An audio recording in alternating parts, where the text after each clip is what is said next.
1 and 3 and 9 and 7. Do do do do do do do. Blah blah blah blah blah blah blah.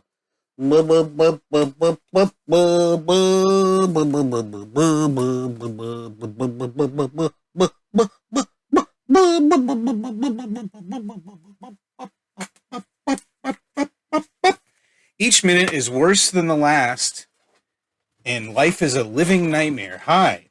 But I got new comic books today, so that's fine. I didn't even have a particularly bad day. That's how terrible everything is.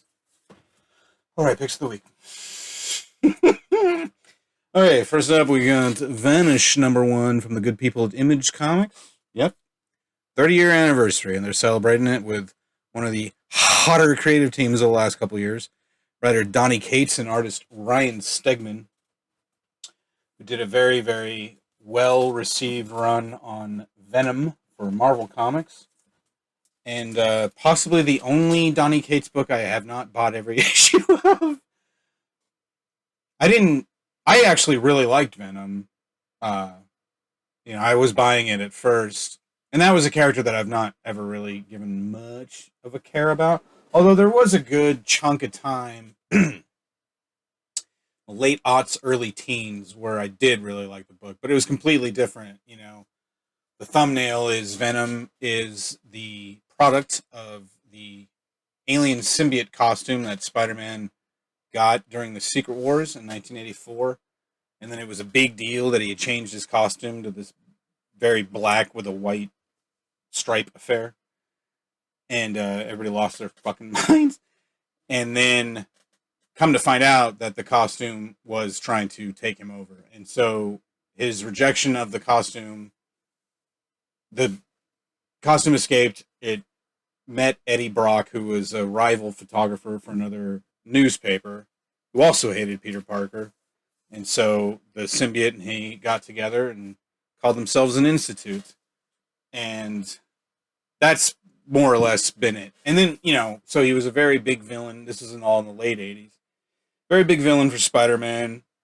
Certainly, I would say probably his most, deadly. Like, comics in the late 80s, especially post Dark Knight, were there was,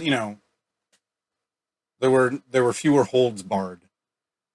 And so kids like myself wanted the stakes to be raised higher than they had been in the Golden Age and Silver Age and even the Bronze Age.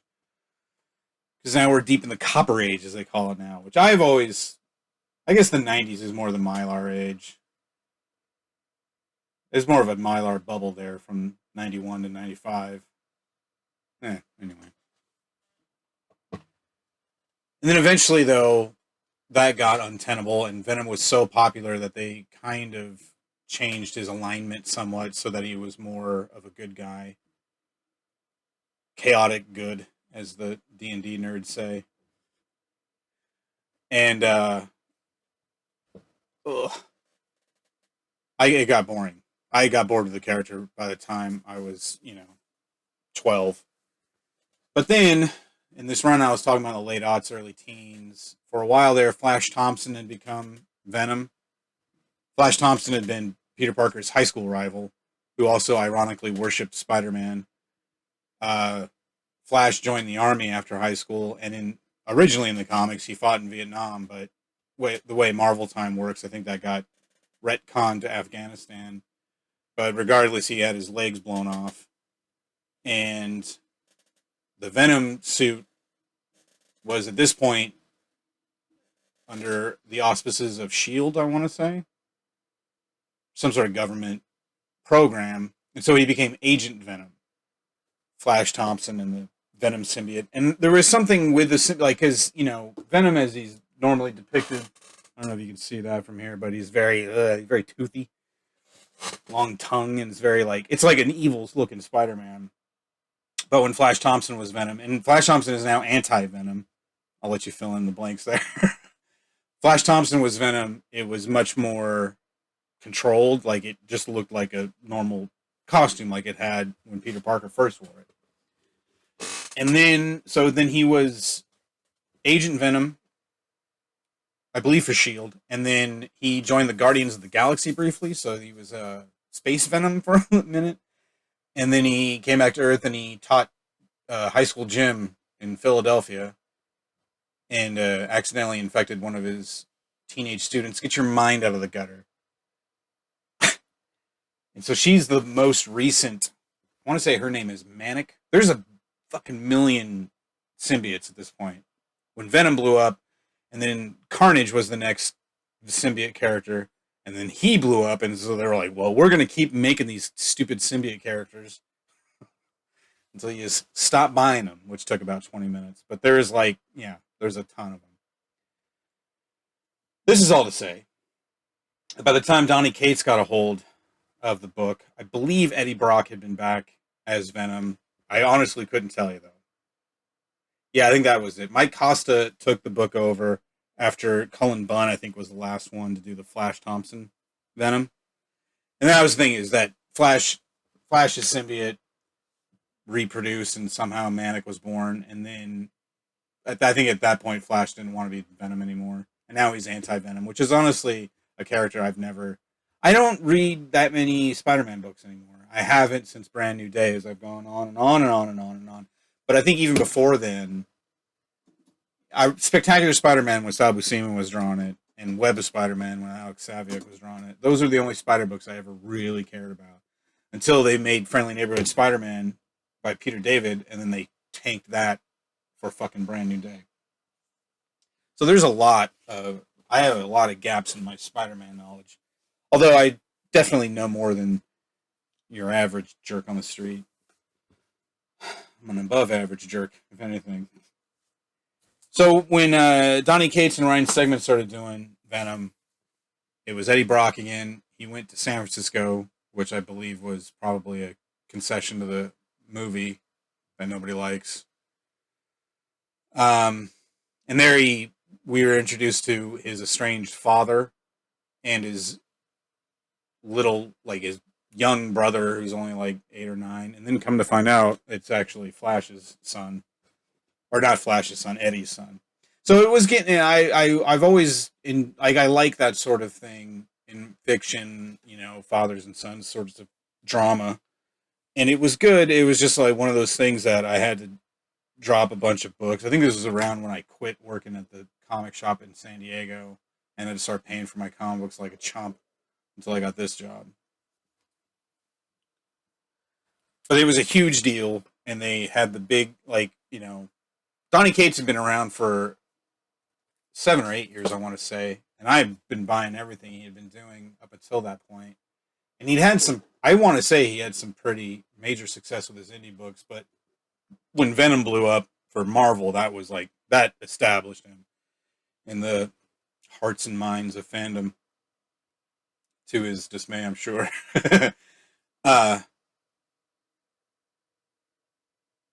So yeah, I'm happy to see these two working together again and for themselves. I have no idea what this book's about, as per usual. Also this week, Creepshow #1. Now this here is a comic book based on a television series, I believe on Hulu, which itself was based on 2 films made in the 1980s, which themselves were based on the original Tales from the Crypt comic books. It all comes back. Now, I mean, I want to say Creepshow. I knew Creepshow before I knew Tales from the Crypt, and I've long had a very intimate relationship with the Creepshow franchise. When I was 9, I believe is when Creepshow 2 came out. And my best friend at the time had an older brother. And whenever I was over there, I was constantly felt like I was trying to impress these two. And, I was a little kid. And so, and his older brother was like in high school, or junior high at that point. And so to me, he was like an adult almost. And more than once, they would be like, Jared would be like, hey, we're going to throw this horror movie on. And my friend Jeremy would be like, oh, okay. And I would also be like, yes, that sounds like a very pleasant way to spend an afternoon. This certainly won't lead to me crying in the bathroom so that you assholes won't hear me. and then never being able to sleep again. And yeah, Creepshow 2 fucked my shit up at that age, as it should. I mean, I was 9. Of course, years later, I realized that A, wasn't a very good movie, and B, I also loved it very much. I love that movie. I like it more than the first one. I've only seen the first one a couple times. So if you're unaware, Creepshow, the original film from 1983, was based on the work of Stephen King, which was, and especially these particular stories were heavily influenced by Tales from the Crypt, etc., which obviously Stephen King, as a boomer, would have grown up with that sort of thing. And George Romero, the great George Romero, director of Night of the Living Dead, as well as many other zombie films, directed Creepshow. I don't think he did the second one, if I'm not mistaken. The second one, if you watch them back to back, you can really see where the money did not go for the second one. Because I guess, I mean, the first one was obviously enough of a hit to merit a sequel, but they're like, we're only going to give you $500 for this movie. And then they blew that all on George Kennedy's scotch. So that's the only way they can get him to do the first story. So it's they're anthology movies. There's a bunch of different stories. I want to say the first one has 4 or 5, in which Stephen King himself plays a major, the only role in one of the stories. And it also stars the great Leslie Nielsen, playing one of his few dramatic roles of the 80s. I mean, after Airplane. Also, Ted Danson, right, as Cheers was blowing up. But Creepshow 2 is what we're here to talk about tonight. No, the movie scared the piss out of me. I don't know how else to say it. The first story is awful. And had I seen that as a kid, I think that's what it was. Me and Jeremy walked in as Jared was watching it. And so that first George Kennedy story, which is a very basic EC Comics revenge story about a cigar store Indian that comes to life and kills some ne'er-do-wells. The second story in Creepshow 2 is based on the Stephen King story The Raft, and it was horrifying. I think it's still very good. I mean, the story is really good, and in fact, I like how the story ends better originally but in the movie, it's actually very cinematic. The ending of the short story, not what I would call cinematic, but the ending of the scene of the movie, which, if you don't know, is 4, I want to say, maybe 5 college kids go out to the lake. There's no one around for miles. They swim out to this raft in the middle of, or whatever the hell they call those things. I didn't grow up near a lake, so I don't know. Or actually, I grew up near a couple lakes, but I don't go outside.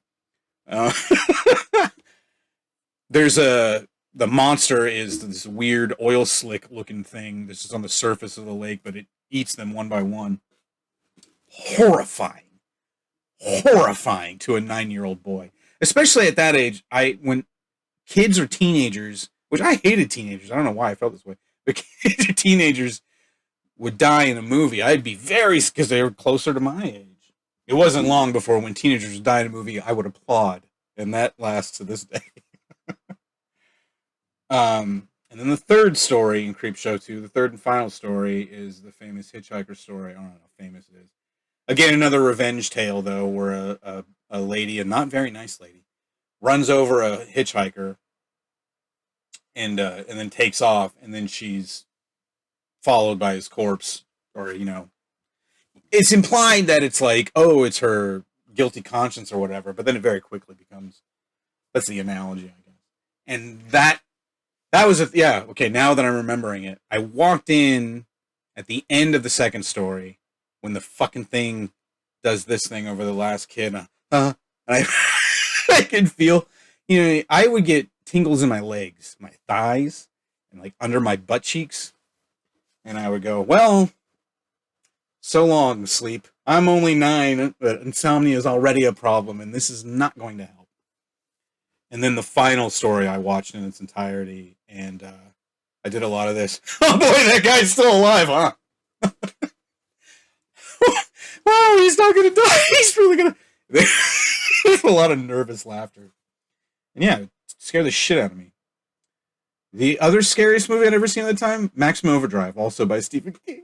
Also a shitty movie, also one that I love.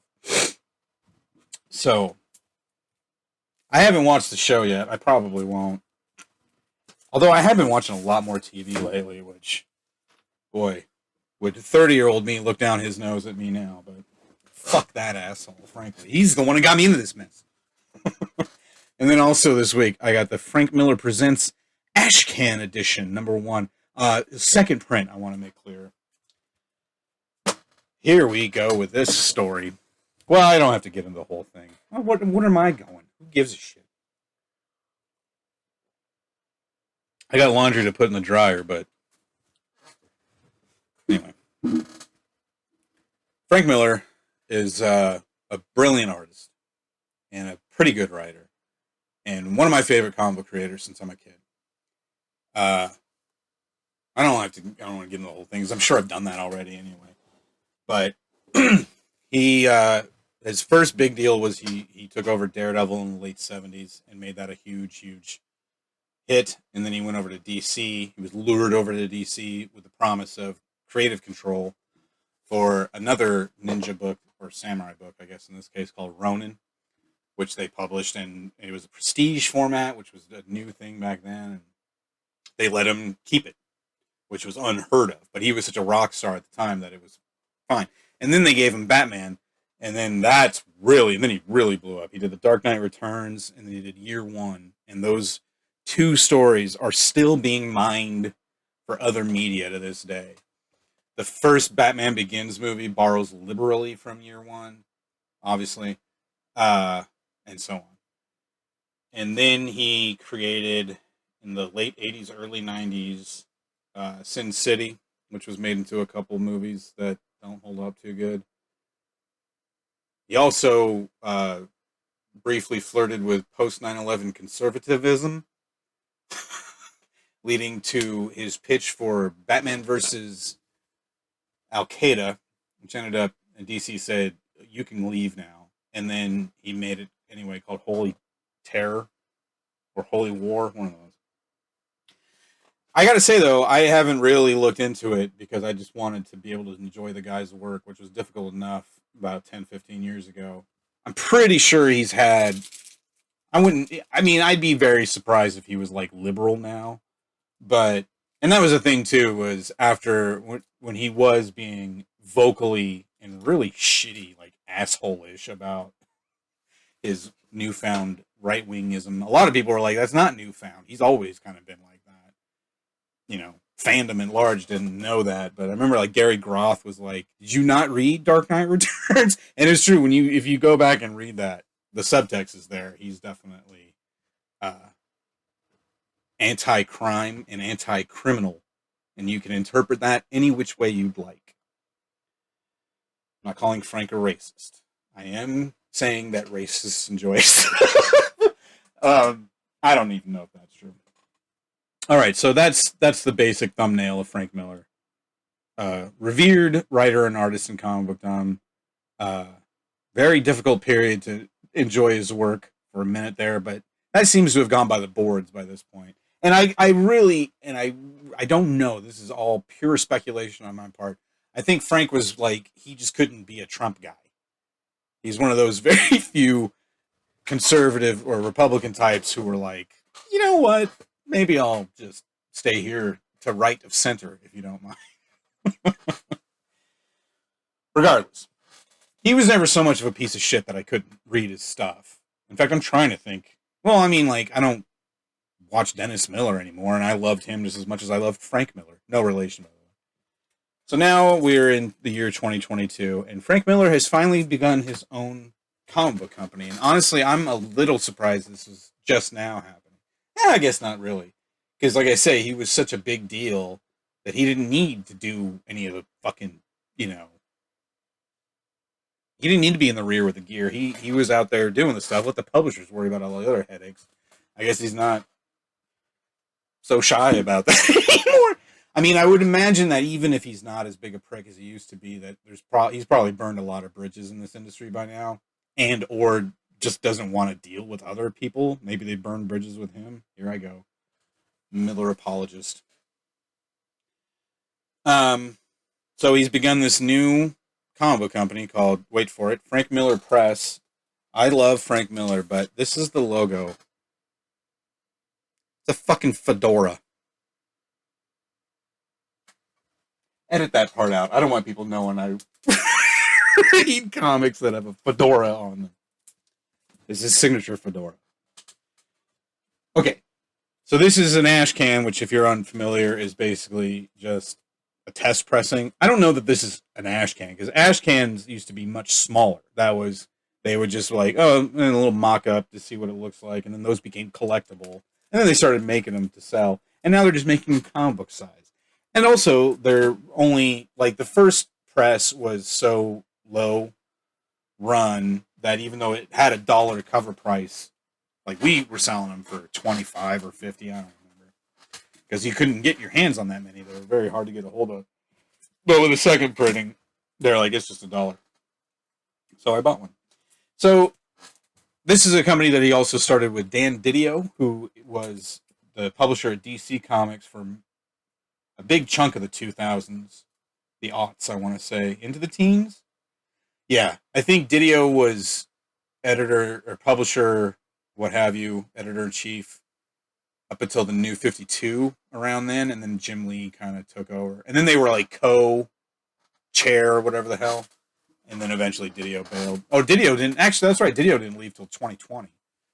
So I just don't, I seen after, yeah, I think after Jim Lee became like his co-publisher, Jim Lee became the face of DC, and Didio took he used to be very public, like very, like a Stan Lee type, although not, in that he was just the face of DC Comics for a long time. And now Jim Lee still is, which is probably, I've enjoyed some of Didio's work, but he's largely an editor. He's not like really a creator. Jim Lee is a really, really good artist. And also just, he's always just seemed like a super cool dude. I met him once when I was 14, maybe twice. Hey, that's not enough to really gauge the guy. But I've never heard a crossword about Jim Lee. He might be kind of, he's not for everybody, certainly. But anyway. So speaking of which, one of I'm not sure what Ancient Enemies is. If it's not ancient Roman thing, I'll be very surprised. That's 300 and Xerxes and all that shit. He's also doing a follow-up to Ronin, which, okay. So I read Ronin when I was in high school, not long after having read Dark Knight, and oh my god, I gotta read everything by this guy, and I just did not like it. But I was 14, I didn't really know any better. Fast forward a few years, now I'm in my, I might have even been in my 30s at this point. I read it again, and I liked it a lot more, but I honestly couldn't tell you a single thing about it now. So it's weird to me that he's like opening with Ronin, because he's got 2 more Sin City books apparently also planned. And I'm like, why didn't you start with Sin City? That's a way more recognizable. It was, like I say, a movie franchise, for Christ's sake. I mean, Ronin is a footnote in comic book creator rights history, but it's not really. I don't know anybody whose favorite Frank Miller book is Ronin. I don't know that many people who like Frank Miller either, though. Anyway, what did I do with the stupid fucking sign? What did I do with the sign? I did the little thing. What did you do with the sign? Well, I guess we're just gonna have to sit here until I find it. Picks of the week. Picks of last week. Is it because I'm wearing reading glasses instead of my regular glasses? That doesn't make any sense either. Aha! Alright, I'll try to make this a little quicker since I've already gone on at length. Sergeant Werewolf. Fun. Good. Recommended. Am I super hard for the next issue? No. Will I buy it? Probably. Midnight Suns, I think I heard today. I'm not doing that. I think I heard somebody say this was based on a video game. Like they're making a video game with these characters, but I have zero. Oh, I just noticed this is the original Midnight Suns logo too, or the shape of it anyway. Yeah, another fun book, team book, full of magic characters. Good. All right. This is something else I read this week that I'd forgotten all about, and I probably will go on a bit. So I don't know. Get your own YouTube channel. This is a Gun Theory. This is a smaller hardcover, which I honestly had forgotten I even owned. This came out in 2017, but it's got a much longer story. So, Gun Theory is drawn by John Proctor, who did a good chunk of comics in the early 2000s, but has since left for much more lucrative work in the illustration field. Daniel Way is the writer of this book, and he's one of my favorite writers, and honestly, a real tragedy. Not tragedy, but Daniel Way was he won. Daniel Way was a winner of the Zarek Grant, and the Zarek Grant was a yearly grant given by a foundation started by Peter Laird, who was one of the co-creators of the Teenage Mutant Ninja Turtles, the non-public co-creator. Kevin Eastman will go out and do interviews and stuff. Peter Laird, I don't think, has appeared in public for years. But he was very into comics, and so he started this Xeric Foundation, XERIC, to give money to creators to publish their own. So you basically would submit, a script or pages, or in some case, I think eventually people would just send the entire done comic, and then Peter Laird or whoever would pick one to get 10 grand or whatever it was so that they could publish it themselves. And that is what happened. It was not Gun Theory. It was something else called Violent Messiah? No. Violent something. I have it, but I can't remember it. It wasn't that memorable, to be honest with you. So then Gun Theory was the third thing he did. I think after Violent, he did a book from Marvel. Yeah, that's what it was. So that was supposed to be a series, but only one issue got published. But whoever over at Marvel saw it and liked it enough to give Daniel Way some work. And then he pitched Gun Theory to them, and they published 2 issues of that under the Epic imprint, the refurbished Epic imprint. Epic was an imprint from Marvel that began in the early 80s. It was their attempt to cash in on creator-owned work. And so the Epic line originally was going to have prestige books, oversized graphic novels, etc. The creators are going to own the work unless it was, of course, Marvel characters being used. But that was like Gru the Wanderer ended up on Epic. And there was an Epic monthly title that was pretty good. And there would be more, like, it wouldn't be mature readers or anything like that, but it would be a little more risque than your newsstand comics, because these were comics that could only be found in comic shops, which was weird at the time.